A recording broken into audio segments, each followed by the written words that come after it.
Assalamualaikum warahmatullahi wabarakatuh. Perkenalkan, nama saya Siska Delpia dari kelas 5C Farmasi, NIM 4820 1210 889. Di sini saya akan presentasikan hasil kerja saya yang berjudul Analisis Cost Utility Pasien Dyspepsia BPJS dan non-BPJS, kombinasi antasida ranitidin dengan antasida lansoprazol.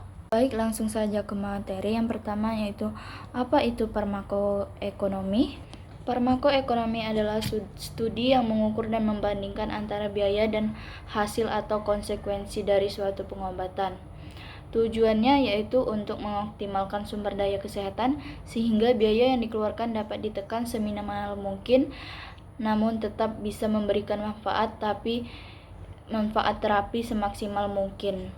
Selanjutnya yaitu ada Cost Utility Analysis atau CUA, merupakan suatu metode analisis dalam farmakoekonomi yang membandingkan biaya pengobatan dengan kualitas hidup yang didapat dari pengobatan yang diberikan. Selanjutnya langsung saja kita masuk ke studi kasus. Berikut bisa dilihat abstrak atau judul studi kasusnya, yaitu saya ambil dari jurnal. Langsung saja ke pendahuluannya, yaitu dispepsia merupakan kumpulan gejala keluhan yang terdiri dari nyeri atau rasa tidak nyaman di epigastrium, mual, muntah, kembung, cepat kenyang, rasa perut penuh, sendawa, dan rasa panas yang menjalar di dada. Berdasarkan etiologinya, dispepsia diklasifikasikan menjadi dispepsia organik dan dispepsia fungsional. Dispepsia organik adalah dispepsia yang disebabkan karena kelainan organik yang dapat diketahui melalui pemeriksaan. Sedangkan dispepsia fungsional adalah dispepsia yang tidak diketahui dengan jelas penyebabnya. Tidak terdapat kelainan atau gangguan pada struktur organ berdasarkan pemeriksaan klinis, laboratorium, radiologi, dan endoskopi. Selanjutnya yaitu ada metode penelitian. Jenis penelitian yang digunakan adalah deskriptif analitik.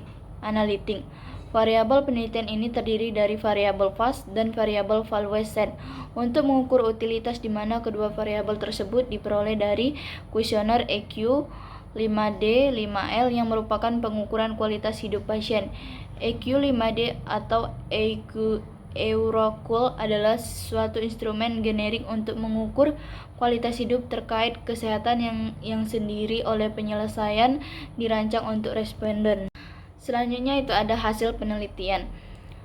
Yang pertama itu ada analisis deskriptif utilitas EQ 5D 5L.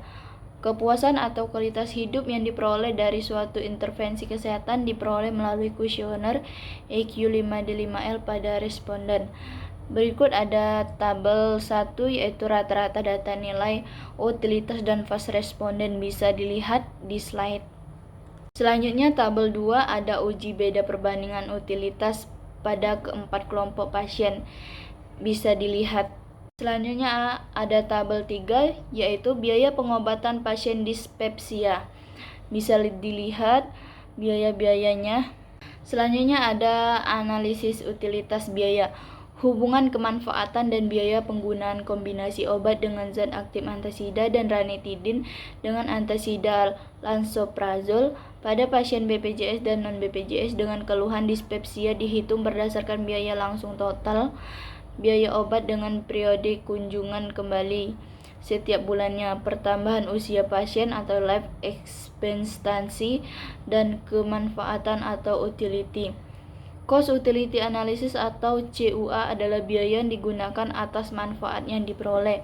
Berikut ada tabel 4 yaitu analisis utilitas biaya pasien BPJS G1 dan non BPJS. Selanjutnya yaitu masuk ke pembahasan, yaitu uji Kruskal-Wallis dilakukan bertujuan untuk mengetahui adanya perbedaan yang signifikan pada kualitas hidup secara statistik dari 4 kelompok G1, G2, B1, B2 pada pasien BPJS dan non-BPJS dari kuesioner EQ 5D 5L.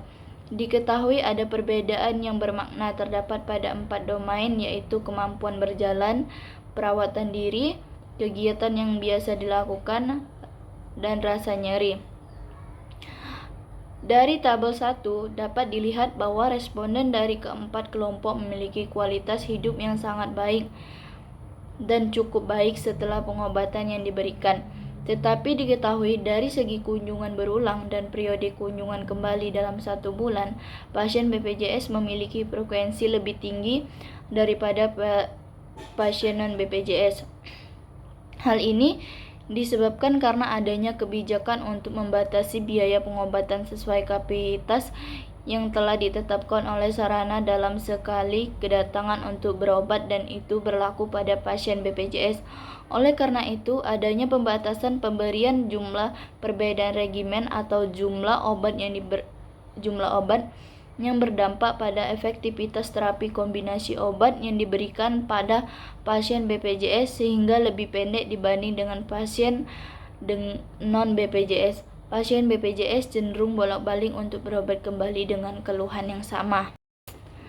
Uji lanjutan Mann-Whitney dilakukan bertujuan untuk melihat adanya perbedaan kualitas hidup dari hasil kuesioner. Pada keempat kelompok, hasilnya terdapat perbedaan yang bermakna pada kualitas hidup. Kelompok pasien BPJS yang menggunakan kombinasi antasida dan ranitidin generik dengan antasida dan lansoprazol generik, antasida dan ranitidin generik branded dengan antasida dan lansoprazol generik branded.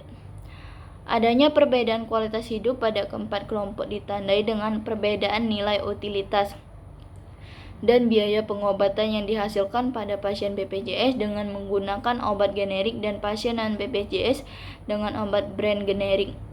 Biaya pengobatan pada pasien non-BPJS dengan penggunaan obat brand generik cenderung lebih mahal dan menghasilkan kualitas hidup yang sama dibandingkan pasien BPJS, tetapi responden lebih memilih berani membayar lebih mahal untuk meningkatkan kualitas hidup. Selanjutnya yaitu terakhir ada kesimpulan.